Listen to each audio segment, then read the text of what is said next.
Instagram too? No, it only has those two choices right now. This looks like it might be going on YouTube. Yeah, It does? Oh, yeah. Okay, great. This is so great. Hello there. We are, this is our first attempt at doing this. So let me cut myself off there. Okay, let me get back to you. Great. So this is our first time streaming on YouTube, and this is fun, right? Welcome, Sure. Amy. Hello, thank you. Thanks for allowing me to be here. This is great. Yeah. So normally I've been streaming the Functionally Fit podcast. This is sort of like the behind the scenes version. We're going to hit record here shortly and actually do the recording for the podcast. But we've come on so that people can that maybe don't listen to podcasts on a regular basis, or just aren't into them for whatever reason and are just like enjoy the video format. We want to make sure we include the video format as well as allow people to have access to this great information.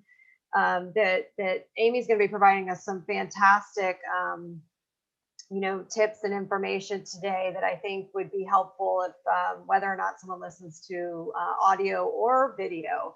So we're going to tee up the recording here, and you'll just hear me kind of reintroduce the podcast. It's very quick.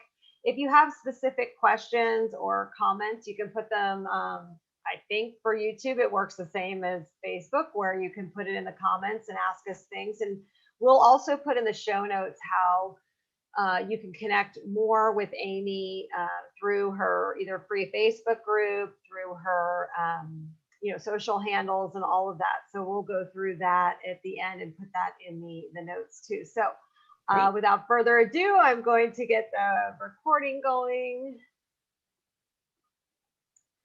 Hi, and welcome to Functionally Fit Podcast. I am Jenn Rice, and I am here today with Amy Jones. Welcome, Amy. Thank you. Thank you for having me here. I'm honored to be your guest. Love your guest. Thank you so much. So Amy is a fellow physician assistant and by trade, and we both were talking before the recording about how long we've been practicing medicine. 15 years, you were saying, Amy, and that we really enjoy being able to serve other people with health needs and help solve problems and, walk people through, difficult hurdles and things. But at the same time of doing that, you have to make sure that you're taking care of yourself, because you can find yourself in some not so good places. Like my story is I found myself not feeling so well, and lots of fatigue, lots of weight gain, lots of depression, anxiety. And it wasn't necessarily that I didn't love what I was doing as a PA, but I wasn't taking the time to feel like to get into my own health and to work on my own health as serious as I took my job. And so I know you were the same as far as you started to see some things go on. So I'd love for you to kind of tee us up a little bit on like your journey, how you found, food as medicine and using a more lifestyle medicine approach to your own issues, and now for people that you take care of. Oh, sure. So I think you're right. And I think that happens a lot, especially for women trying to take care of everybody else except themselves. Like even there as a mom, you're doing everything you can for your kids. You're trying to really appease everybody at work, your bosses. You want to be a good employee, but you want to be there for your patients. So you keep going the extra mile and the extra mile, and then you don't take any downtime to let your body heal. And I think our culture does that too. They make us feel bad if we do take a day off. And even for men too, just to have mental health days, it's just frowned upon. And I think people look at you like you're weak, instead of realizing that if you do take care of yourself, then you're going to actually be better and more productive. So that's the irony, is that when we do take time for ourselves, I think we show up more energetically for everybody else. And I don't think there is any shame in wanting to feel better just because you want to feel better. It doesn't even have to be for everybody else. And I think women should definitely own that and be able to be okay saying it too. So for me, I guess in my journey, I was like you, happy as a PA. I definitely loved my job and I loved helping people with their health. I think since I've grown up, it's really the only thing I wanted to do was kind of follow my grandfather's footsteps. He was a doctor and take care of people and wear the stethoscope and love the challenge of finding out what that diagnosis really was when you have all those clues and you put them together, and always at the front seat of the biology room in, high school, asking all the questions. So total nerd for sure there. I think what I didn't realize was just our healthcare system. I think my grandfather was a doctor that worked out of his house and people came in and they, did the barter system and he had real relationships with them. And not that I don't have that now, but it's just set up a little bit differently where you're seeing patients every 15 minutes and sometimes you don't have time to care or you're too burnt out. And it's not because you don't, it's just that, again, have your buckets are empty. And so you have nothing to give and nothing left. And that's really a shame. And I think that's why a lot of doctors are getting burnt out for sure.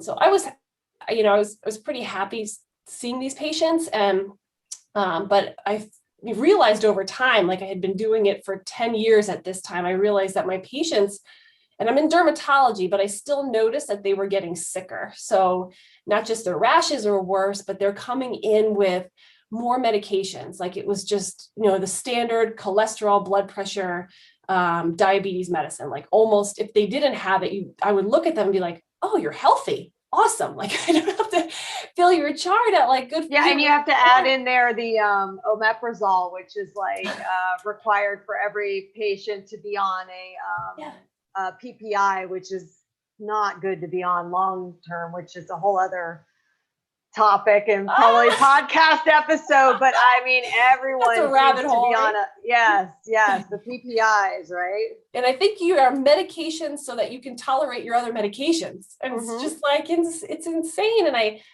think I subconsciously I didn't realize it at the time, but I'm like, just something's not right. Patients were gaining more weight and they were just in there for skin tags, not all superficial problems, right? But it was still, they're sick and they're worried about their skin tag. And I'm like, there's gotta be more that I can do in this visit. Like even just, I'm supposed to treat their skin disease, but I just want to help them more holistically, like all around. Right. So the obesity has become,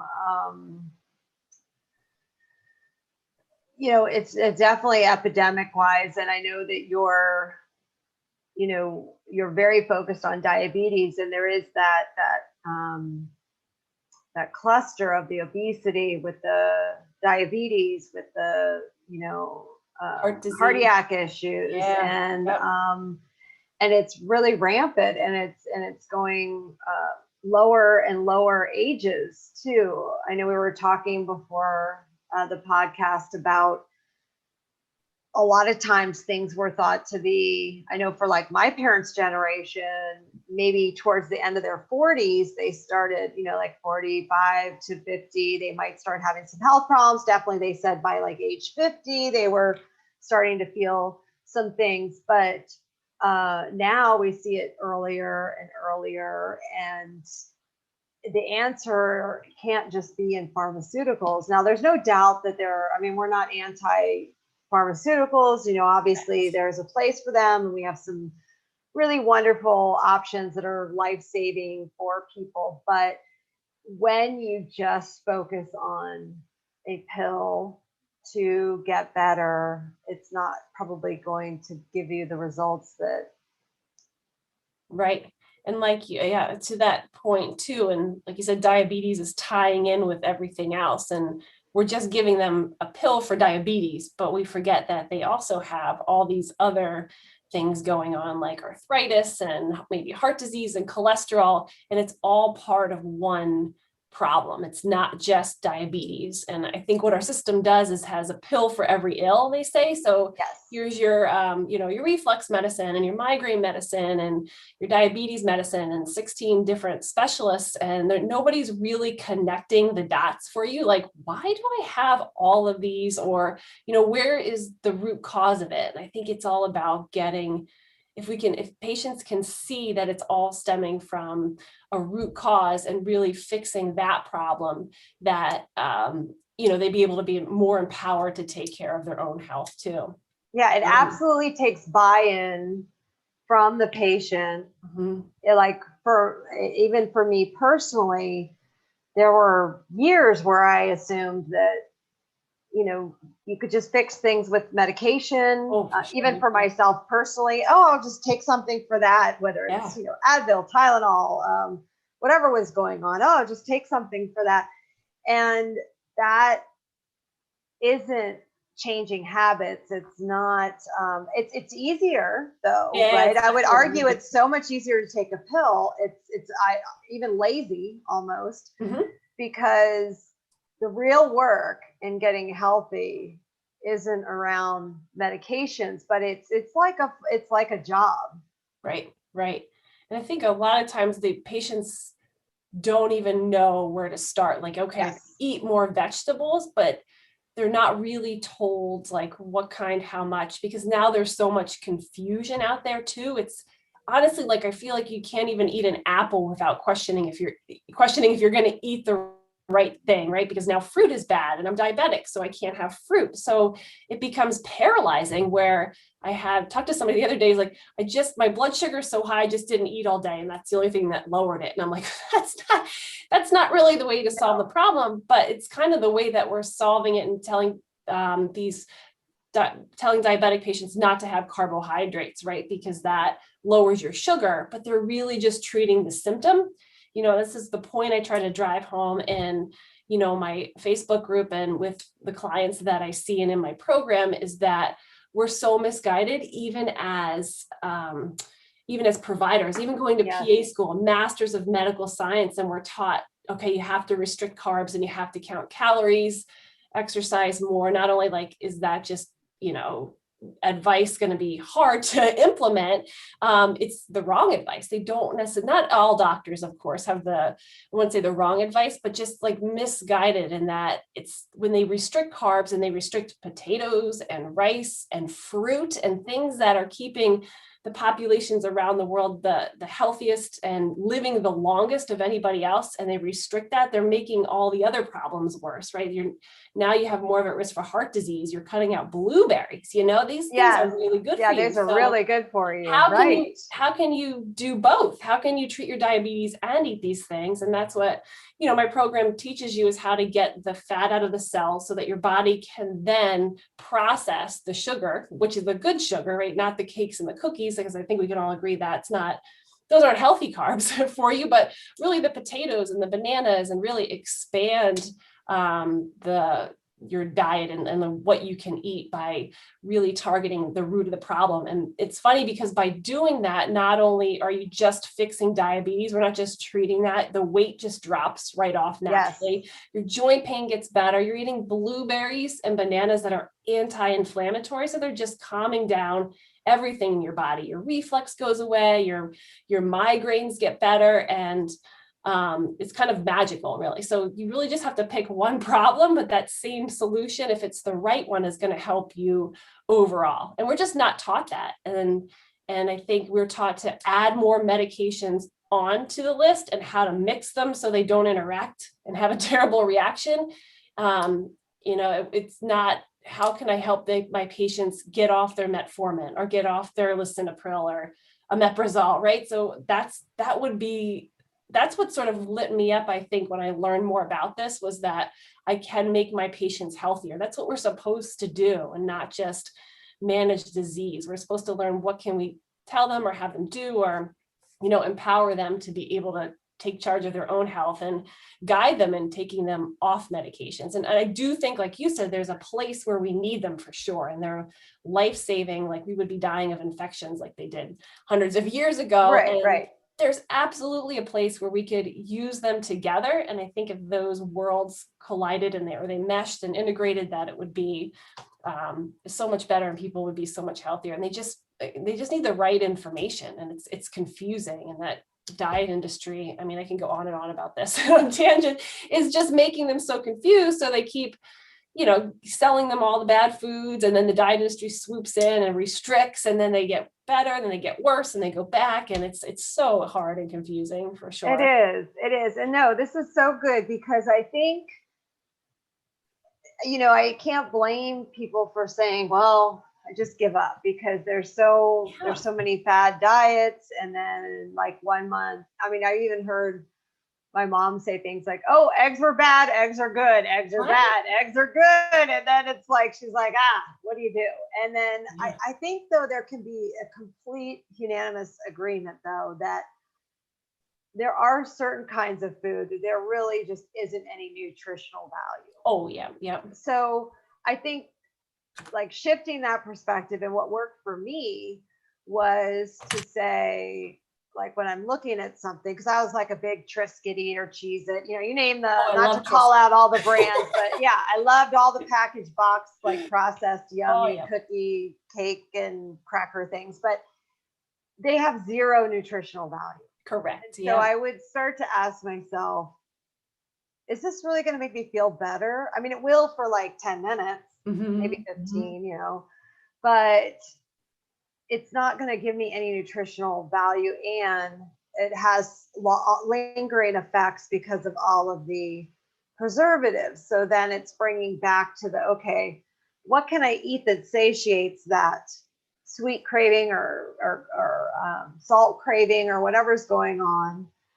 Or even backing that up more to, like, why do I want that? What's going on emotionally? Yeah.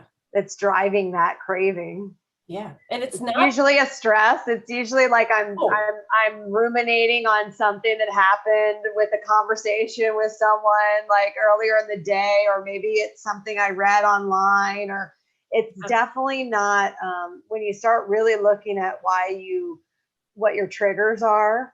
But it can be hard to walk through that by yourself. It takes a lot of accountability and diving in, and whether it's, journaling or working with a coach or doing both, you have to kind of work through that. Yeah. And it's not, it's not your fault. There's actually, they hire psychologists to like help with advertising, to advertise these horrible like foods to kids, and they hire scientists to come up with the right chemical mix to keep you addicted.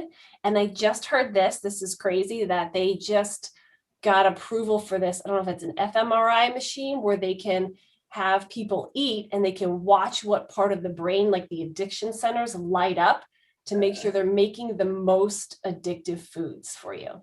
So you are fighting against that. Like, that's hard.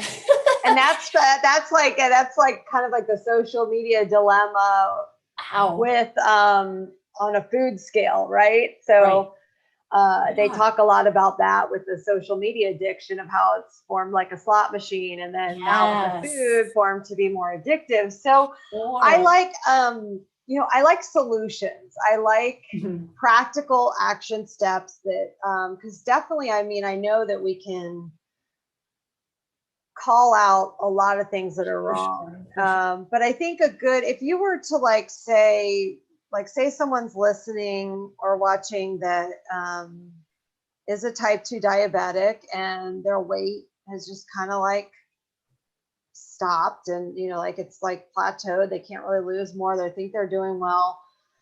I mean, what one or two things could they do at home to look at, to really see, are they doing as well as they can with their food or pantry? Would you say there's look and see if there's actually this there, and if you're really eating X, Y, and Z, that could be your problem? Or and I don't think it's any specific foods that you can okay, if you eat this kale or this smoothie or this supplement, it's going to change you, or you need to have this. I think it's the synergistic effect of having a variety of eating more fruits and vegetables and whole grains.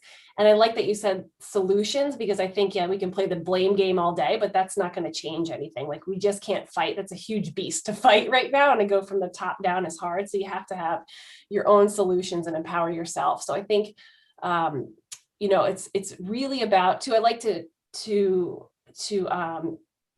I made a program so it's more positive. So everybody's hearing, okay, don't eat this. Don't eat the processed food. You feel guilty. I had a donut. You feel guilty. Instead, thinking about what you should be eating or what you can eat is really a mindset shift. So what can you add to your plate at dinner? Can you add an extra helping of vegetables, and maybe having a smaller size of beef or chicken, right? So adding more on greens, beans, lentils, the whole thing, just trying to add more of that in and crowd out the bad stuff, because then you're in a mindset of like, oh, I'm going to eat more. And when you do eat more plants, you can eat more because the calorie density is so low.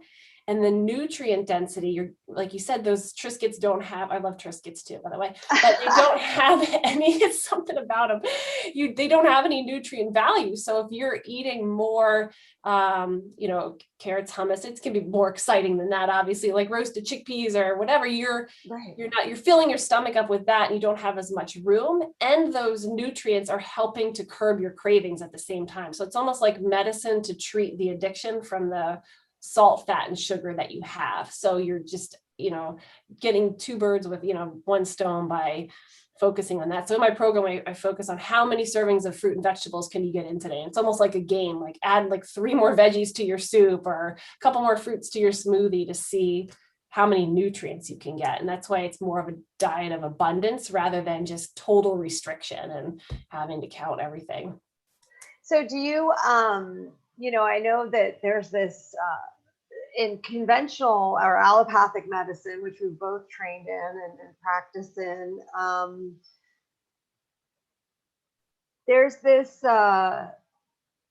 sort of waiting period where I feel like with diabetics in particular, first it happens with I'm quote unquote pre-diabetic. And I'm like, what exactly does that mean?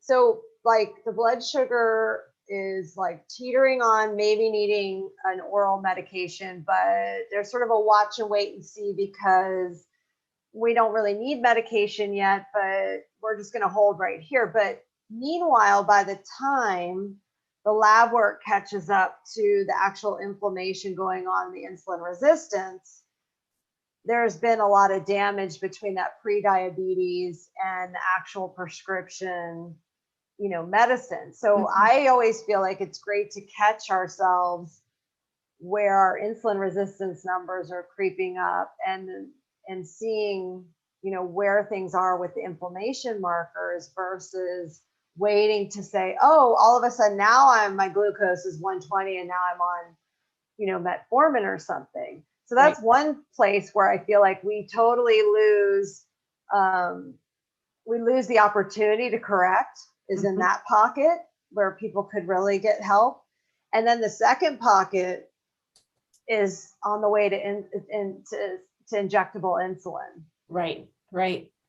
So yeah, I think that catching it early, I think that preventative is great, but nobody, if they're feeling good, you're in your 20s and 30s and you're living the life and drinking junk food, you just don't realize what it's doing. So it's hard to motivate people a lot of times until they see that A1C, their sugar level go up, or their blood glucose sugar levels go up, or they have high blood pressure and the doctor's like, oh, you're going to have to be on medicine. So now it's kind of fear-based motivation at that point, but motivation nonetheless. And I think that you can do something at any stage. So I think for people, it's obviously going to be harder to do it at the later stages with insulin. So it's a little tougher to reverse things because now a lot of damage has done, and you may not always be able to, but there's still hope to do it for sure. And it still doesn't mean that this isn't going to work to throw in the towel, because it still gives you that best chance to reduce heart disease and, other stroke and losing limbs and neuropathy. There's so many things that go along with diabetes that you can change even if you're 70 or 80 years old. So it's definitely never too late to start. But that first sign of, even before you get the blood test, if you can, to try to prevent even the pre-diabetes is ideal. And you may just be having symptoms. Your blood work may be good. I have a client now that she's like, her blood work looks great, but she's overweight, she's tired, she's only 43, and she's like, I don't feel good though. Like it may look good, but I know it's going to catch up with me. She just knows, and I think people do intuitively know that their lifestyle is not going to last forever. So the sooner you can make changes, even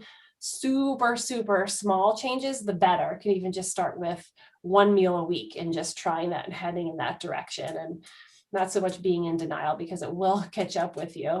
Like we said, it's earlier and earlier now too with even the kids. So yeah, no, this is so good. So I know in the show notes, we're going to put how people can connect with you more And you have a free Facebook group called Ditch the Scale and Cravings for Life for Women. And before, though, we kind of wrap up, I was hoping for you to share a little bit of, your transition, because maybe for someone who's listening or watching who's in healthcare, or just someone who's maybe a high achieving professional, and like, I know you went through some things to like working environment and how that has to do with your health. It'd be great for us to just touch on a little bit of like, it's important. I mean, I realize sometimes it's not always an opportunity, especially with COVID and everything.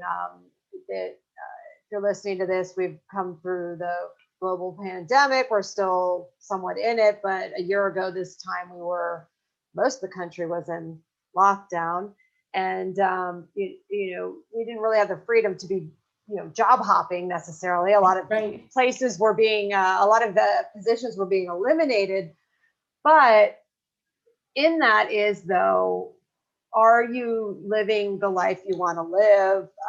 How much does that connect with our health? That kind of thing. I'd love for you to share a little bit about, how important that part is for really healing and improving things. Right. Yeah, I think so, for sure. So it's 5 years ago, I discovered plant-based nutrition and medicine. And when I used it in my own life, and my cholesterol came down 60 points, I went off my anxiety medicines. I had so much more energy, it's huge, because I was getting tired in the afternoon and I had 2 kids. And now I just felt like I could do 2 workouts a day if I wanted to. I didn't necessarily do that.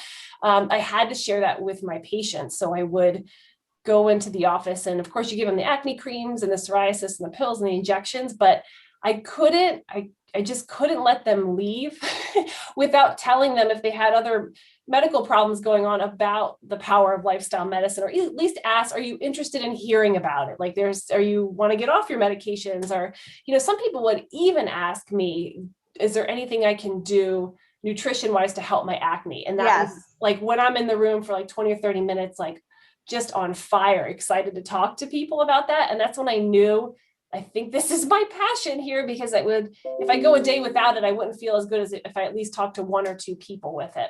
So I knew I wanted to do that full time, but I wasn't sure how to make that work. So I found other outlets, like doing a YouTube channel on Romaine Healthy, and I started a school garden, and I started teaching new kids nutrition. So you don't have to necessarily go all in and just jump ship and get a new job, because for me, I didn't even know what that job was. I'm like, I don't even know what I would do where I'd be able to get paid for this. Like, school garden volunteer does not pay well. No, it doesn't pay. No, but it fulfills you, like that little stuff. Even though I have this, 9 to 5 job that's not perfect, you can adapt your job a little bit to make it work. Like, you could talk about nutrition if that's your thing, or you could get a different hobby or try, and it may lead you to changing careers eventually. Now I'm not working as a PA, and I'm really doing this full time and trying to create, a really good group of women and a support system and this program to help them, and really diving in. But if you're not able to abort ship and don't have the means to do it, or too scared, you just follow the breadcrumbs and take little bits at a time. And you do feel happier. I think there is this sense of well-being and health. And I think there's so the blue zones, where the people live the longest and healthiest in the world. I don't know if you heard of those, like in Italy, and they're one of their central common things they have, and the reasons for health that Dan Buettner found, was that they have a sense of purpose. So they wake up every day and they feel like they have a reason to live, like there's something that lights them up, and they have a passion to get up in the morning. And like, even I think if you're retired, and that's, what happens when you get retired and you don't go to work anymore, so many people can get sick and their health declines because they don't have a reason anymore. And it doesn't have to be a great high paying job. It could just be volunteering somewhere, but somewhere that something that lights you up and that you're really excited about is so important for your health. There's ikigai or something. There's a name for like your purpose, even in a lot of different cultures, that I think is really cool, that the US doesn't have. Like, that's not in our culture to have a life purpose. It's really making money and working really hard. And that's what gets you, attention, or that's what's like valued for us, and not so much, just living out your passion and your purpose. So I feel like with the generations that come after us, though, seems to be a little bit more of that. Yeah, the millennials coming back. have that. Yes. Yeah, that's a good sign, I think. So with your YouTube channel, it's called the Romaine Healthy, or Yep. So romaine, like the lettuce, ROMAINE. I like it. Out of that pun.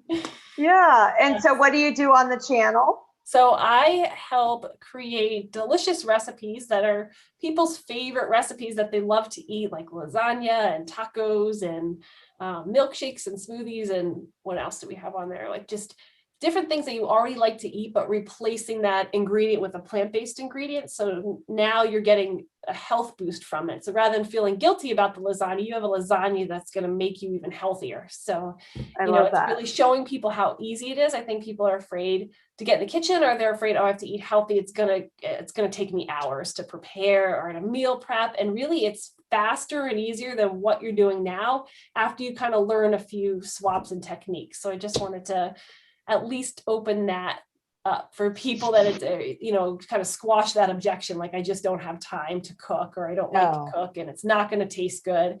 And just to show people that it's available and you can do it. That's wonderful. And then you have a free guide that is a handout that now, can they link that through on your YouTube channel? Since we're streaming live on that with my tech skills. That's a really good question.